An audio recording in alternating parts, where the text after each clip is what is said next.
श्री भक्तमाल में गुरुनिष्ठ शिष्य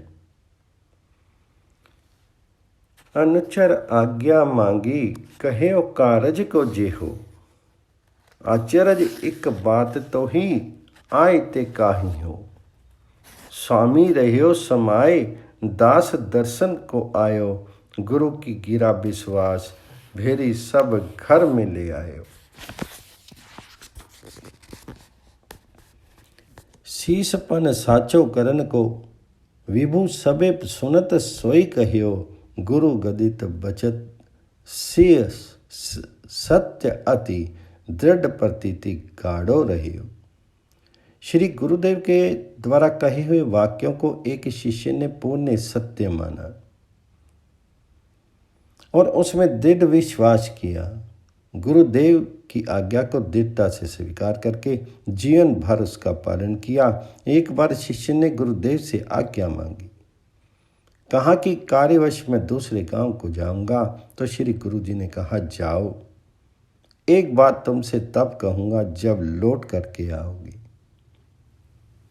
शिष्य बाहर चला गया। श्री गुरुदेव भगवान जी के धाम को चले गए। लौटकर शिष्य जब दर्शन करने आया, उस समय लोग अंतिम संस्कार करने के लिए गुरुदेव के शीर को ले जा रहे थे। शिष्य को गुरुदेव की वाणी में विश्वास था, इसलिए शव को लौटा करके फिर घर में ले आए। शिष्य ने प्रार्थना की, प्रभु आपने कहा था कि लौट करके आओगे, तो एक बात बताऊंगा, अब कृपा करके वही बात कही। अपने विश्वासी शिष्य की बात को सत्य करने के लिए गुरुदेव पुनः जीवित हो गए और सर्वसम्मत गुरुदेव ने सबके सामने शिष्य से कहा कि संतों की मेरे समान ही सेवा किया करो। सबों ने सुना और शिष्य ने उस आज्ञा का परिभांति पालन किया। गुरु महाराज 1 वर्ष तक रहकर शिष्य की संत सेवा देखते रहे, फिर शरीर त्याग करके भगवान जी के धाम को चले गए। श्री प्रियादास जी शिष्य की श्रद्धा का इस प्रकार वर्णन करते हैं।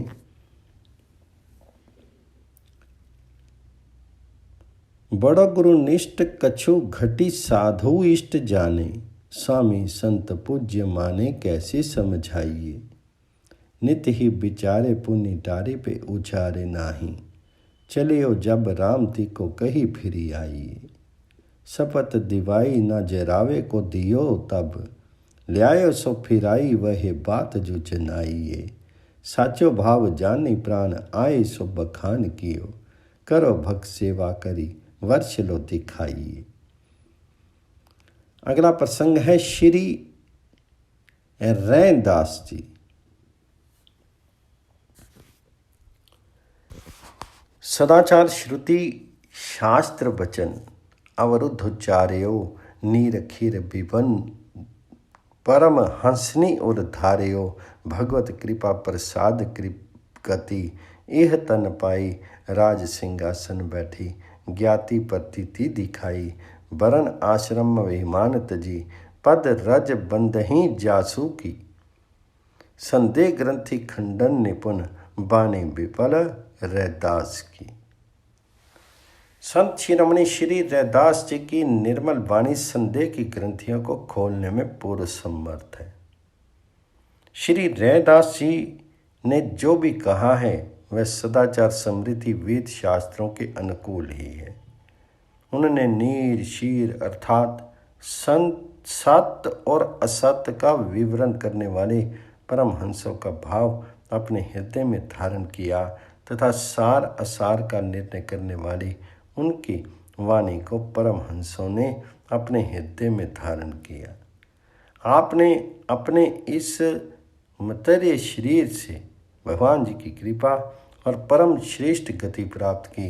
राज सिंहासन पर बैठ करके आपने शीर में सोने का यज्ञोपवीत दिखा करके अपने पूर्व जन्म की ब्राह्मण जाति का विश्वास लोगों को दिलाया।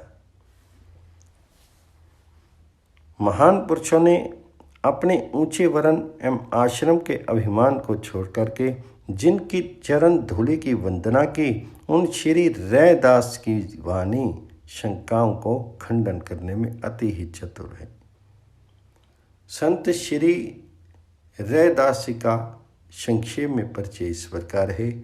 क है श्री रैदास के जन्म की कथा। आचार्य स्वामी रामानंद जी का एक ब्रह्मचारी शिष्य था। वह नित्य आटे की चुटकी ब्राह्मणों के यहाँ से मांग कर लाता था, उसी से ठाकुर जी का भोग लगाता था और साधु सेवा होती थी। मार्ग में एक बनिए की दुकान थी। वह बनिया प्रायः नित्य ही ब्रह्मचारी से कहता था कि आप मेरा सीधा सामान भी स्वीकार करो। इस प्रकार उसने 10-20 बार कहा, परंतु नियम के विरुद्ध उस बनिए से सामान लेना ब्रह्मचारी ने स्वीकार नहीं किया। एक दिन बड़े जोर की वर्षा हो रही थी। चुटकी मांग करके लाना संभव नहीं था। अतः उस बनिए से ब्रह्मचारी ने जो भी आवश्यक था सीधा सामान ले लिया। जब श्री आचार्य ने ठाकुर जी का भोग लगाया तो उस दिन प्रभु भोग आरोगते हुए ध्यान में नहीं आए। तब उन्होंने ब्रह्मचारी से पूछा, कहो आज भिक्षा कहाँ कहाँ से लाए हो? उसने उत्तर दिया, एक बनिए से। श्री स्वामी जी ने कहा, जाओ पता लगाओ। पूछने से मालूम पड़ा कि बनिए ने किसी निम्न वर्ग की प्रेरणा से अन्न दिया है। वस्ता काशी में रघु नामक एक चरमकार था।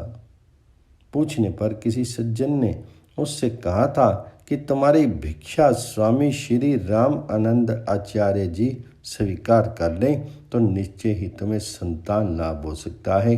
अतः विश्वासपूर्वक पुत्र की कामना से उसने ही बनिए के माध्यम से स्वामी जी के पास तक भिक्षा पहुंचाई थी।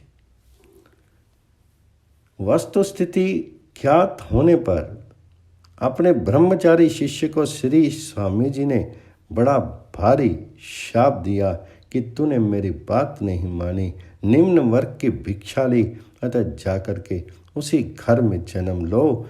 वहीं तुम्हारे जन्म में श्री रैदास भक्त हुए।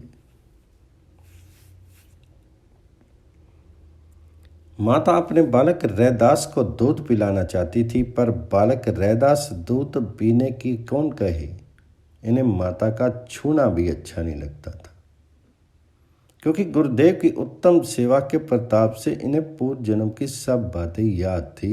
इसी समय श्री स्वामी जी के लिए आकाशवाणी हुई कि आपके शाप से आपके शिष्य का जन्म रघु चमार के घर में हुआ है और वह दूध नहीं पी रहा है, उस पर कृपा कीजिए। दयावश श्री स्वामी जी शीघ्र ही स्वयं चल करके वहां आए। बालक के दूध न पीने से पिता माता बड़े दुखी थे। स्वामी जी को देखते हुए दौड़ करके उनके चरणों में लिपट के और प्रार्थना करने लगे कि कोई उपाय करके बालक को बचाइए। तब स्वामी जी ने बालक को दीक्षा देकर के शिष्य बनाया और दूध पीने की आज्ञा दी। बालक के सब पाप दूर हो गए और वह दूध पीने लगा। श्री रैदास जी आचार्य को ईश्वर के समान जान मान करके मन में पछताने लगे कि मैं बिल्कुल ही अज्ञानी और अपराधी था, पर स्वामी जी ने मेरे अपराधों को भुला करके इतनी कृपा की कि स्वयं पधारे।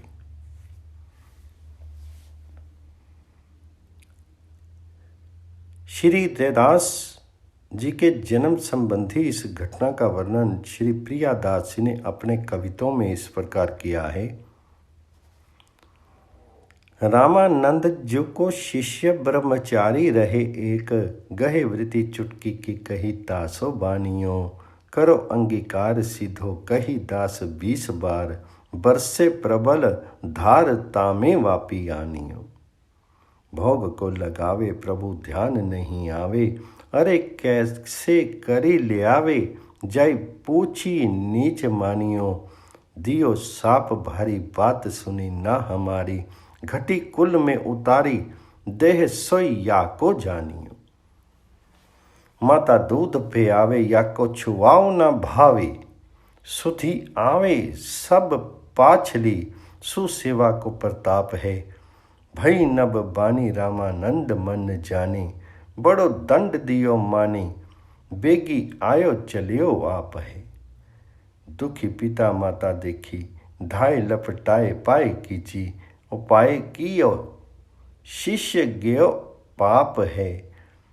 दुग्ध पान कियो जियो लियो, उन ईस जानी, निपट अजानी, फिरी भूले भयो ताप है।